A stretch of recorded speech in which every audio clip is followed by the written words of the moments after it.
Buddy. Thank you for watching this video. My name is Roble Muse and I'm the author of the book Silicon Valley. Today I have a new title. I'm one of the campaign organizers for the Right to be Banked campaign, which we're kicking off today, September 30th. And this comes just a couple of days after the passing of the U.S. Safe Banking Act, which was passed by the U.S. House of Representatives just a couple of days ago, last week, Thursday. If you're not familiar with this bill, it's meant to allow U.S. banks to serve marijuana businesses in the U.S. As you might be familiar, many states have made it legal to engage in marijuana commerce. But on the federal level, the law has not yet been approved, and so banks have been a bit afraid to face the wrath of the federal government if they offer their services to the marijuana industry. The result of that has been that a lot of marijuana businesses have been forced to store large amounts of money in their premises at great risk to the business owners, the employees, and the customers that frequent these establishments. And so we're very happy that this bill has passed the House of Representatives, and we look forward to its successfully passing the Senate. But there is another class of businesses which face the same risks and challenges as the marijuana industry, but has not been getting the same level of publicity. And these businesses are small immigrant-owned remittance companies who also have been denied bank accounts. But the difference with the marijuana industry is that these businesses, it's actually legal for banks to offer them services. The banks have just chosen not to offer them services, but they face the same challenges now of storing large amounts of cash in their premises, and they have been victims of robberies. And the other thing is also unlike the marijuana industry, which has a lot of support, a lot of the clientele are affluent individuals who have voiced support for this bill. Many of the customers of these immigrant remittance companies are less affluent, and also these businesses do not have the support of the banking lobby, which has been actively working to get the Safe Banking Act passed through Congress. And so these groups are really looking to good citizens like you to help bring awareness about these challenges, and also give them the opportunity to be able to engage in safe and legal commerce. And that is going to be the objective of this campaign, and we're going to need your support to make this a success. I have written a letter to the chairwoman of the House on Financial Services, Congresswoman Maxine Waters, and the committee and the members of the committee. I'll be reading it. It's going to be around a 5-minute read. If you don't know how to have time to listen through the entire video, you might ask yourself, why is this important to me and why should I care? So I'll give you 3 reasons. The first is national security. World Bank, institutions like World Bank and many other institutions have stated that if you pull people out of the regulated financial system and they have to seek other channels to transact, that actually increases risk to the entire system, because those transactions are now not getting the full review of regulators. So if you're concerned about national security, you should support this campaign so that we have everybody in the regulated financial system and transactions can be monitored. Secondly, if you're concerned about public safety, if that's something that rings your bell, I think this is another very good reason to support this campaign, because some of these robberies that have occurred have actually occurred on the streets of the communities where these businesses are operating. Maybe they're transporting money between locations and they're attacked on the streets. So if you are concerned about public safety, this might be another reason for you to consider. But I think the most important reason for you to care about this and to support this campaign is, in America, we believe in equal opportunity. This is one of the fundamental tenets of this country, and fairness. And so, in this type of situation, banks continue to offer services to large companies like Western Union and venture-backed upstarts coming out of Silicon Valley. But there's a category of businesses which are mostly small, mostly immigrant-owned, that are not being given that service. So there's a fundamental issue here about fairness. And if you feel that people should be allowed to engage in lawful commerce, if they have all the licenses, all the certificates, they should be allowed to engage in commerce. That doesn't guarantee that they're going to be successful in the marketplace. If their ideas are bad, they're going to fail in the marketplace. If they're lousy at executing business ideas, they're going to fail at the marketplace. But they should not be denied an opportunity to engage in legal commerce. And the banks in this case are acting as a barrier. And you understand, in this modern economy, if you don't have a bank, it's very difficult to engage. It's the same as your inability to get access to electricity or the internet. In this modern economy, it is essential to have banks and to engage in commerce. So if you want to cut off at this time, I understand. Please visit the website www.therighttobebank.com. Fill in and there's a link to the petition on change.org, Fair Banking. Sign that petition, and then there's also a standard letter which you can copy and paste and email to your representative and make them aware. Feel free to edit it as you please. So I'm now going to move to reading my letter to the chairperson and some of the representatives, and I hope you get the chance to listen to my letter. The letter is addressed to Chairwoman of the U.S. And by the way, I also apologize. We're really operating here at low tech, so I'm going to have to look down periodically to read through my letter. So please excuse me for that.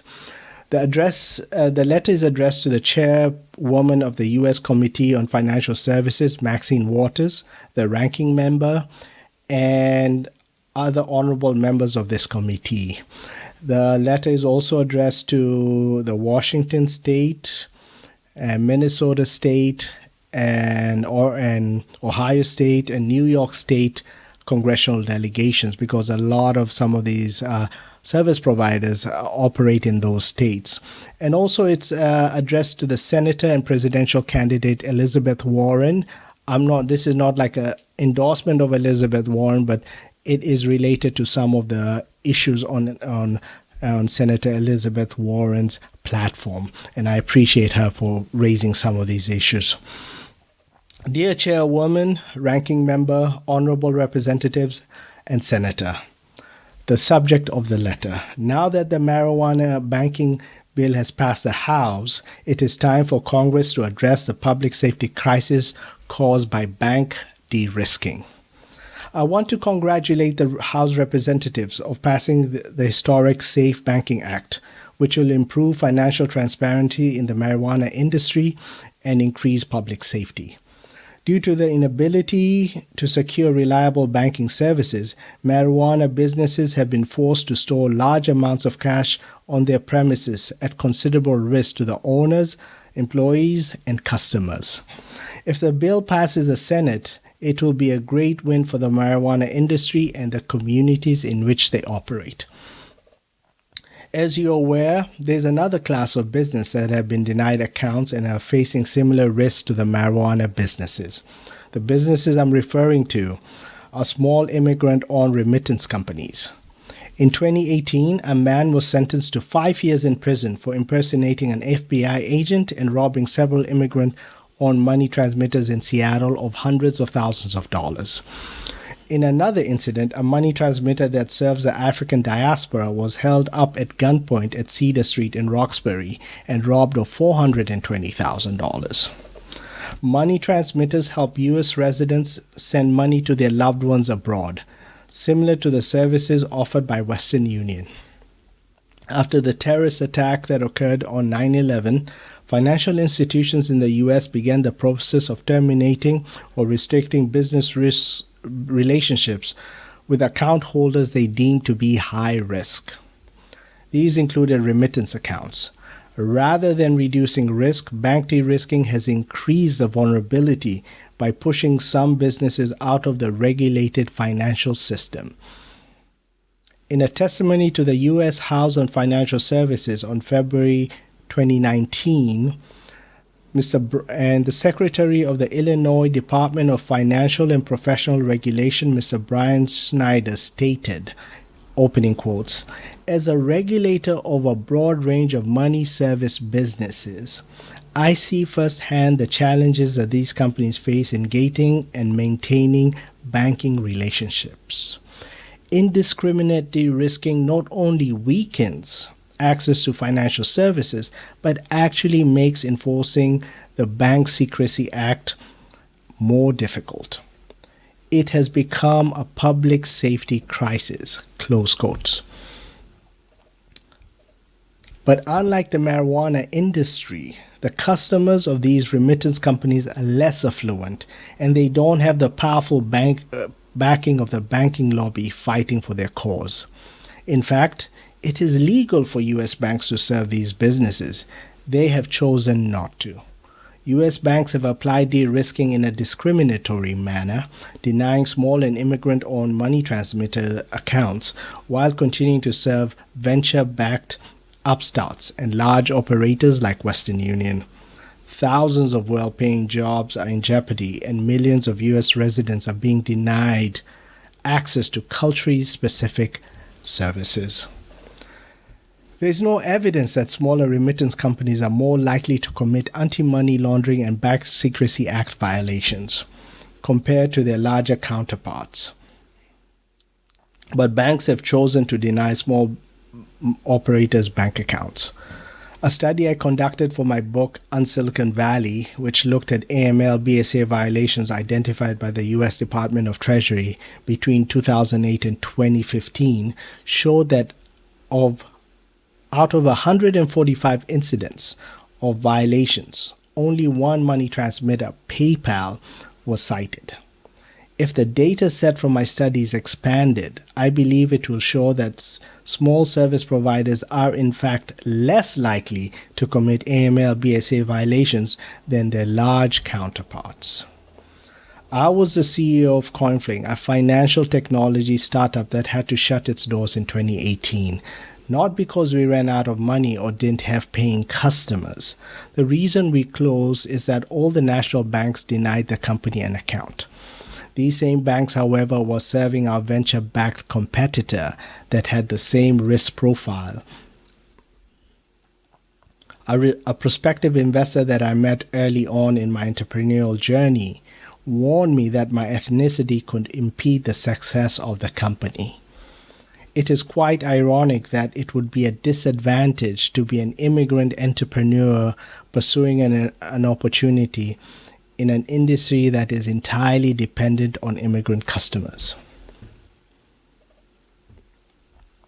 The U.S. House on Financial Services should conduct an inquiry on the impact of bank de-risking, including its effects on national security, public safety, and equal access. If the Federal Reserve is unable to mandate banks to serve these unbanked businesses, Congress should step in and enact a law that guarantees equal access to the financial system. This will improve security and address the inequities that exist.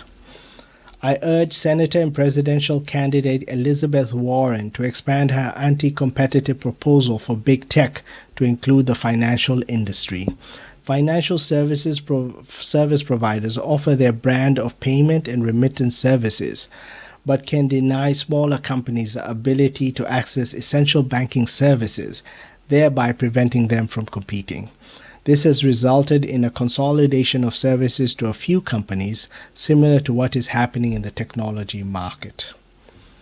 While I applaud the passing of the Safe Banking Act, I would be remiss if I didn't point out the banking industry's double standard.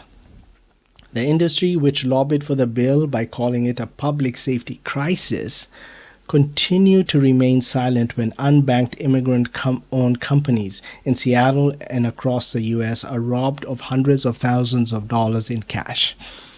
When banks give preferential treatment to venture-backed companies, they are in effect denying women and entrepreneurs of color these same opportunities, since these groups are less likely to be funded by venture capitalists. It is already lawful for banks to serve remittance businesses. What is needed is a law requiring them to provide equal access to their services.